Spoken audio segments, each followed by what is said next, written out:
sobrang sarap nga nitong luncheon meat na nabili ko dito sa TikTok. Yung brand na to is Mr. Squirrel. Naka-buy one take one sila tapos 139 pesos lang. At eto na nga rin yung pinakamurang luncheon meat na nabili ko dito sa TikTok. Ang lambot nga nito tapos hindi siya maalat kaya naman gustong gusto ko yung lasa niya. Pwedeng-pwede siyang papakin or iulam o kaya naman ipalaman sa tinapay. Yung laman nga pala ng luncheon meat na to is chicken tapos pork. Combination na siya. At kung ayaw nyo naman ng mga luncheon meat na medyo maaalat, eto itry nyo rin to. Tamang-tama lang kasi talaga yung timpla niya. Nung inalmusal nga namin to ng asawa ko, itinanong ko kung nagustuhan niya.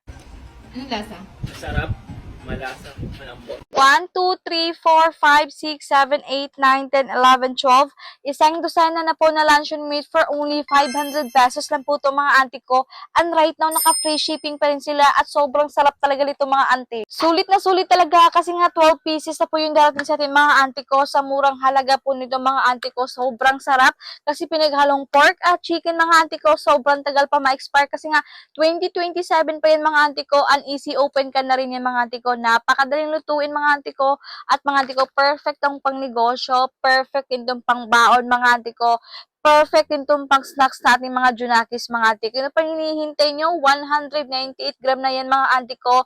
This is from Mr. Squirrel mga auntie. Alam naman natin kapag Mr. Squirrel, sobrang sarap talaga yan mga auntie ko. Kaya kung ako sa inyo, nako, mag-hoard na kayo dyan sa ating Yellow Basket. 12 pieces for only 500 pesos lang. Free shipping pa to ngayon mga auntie.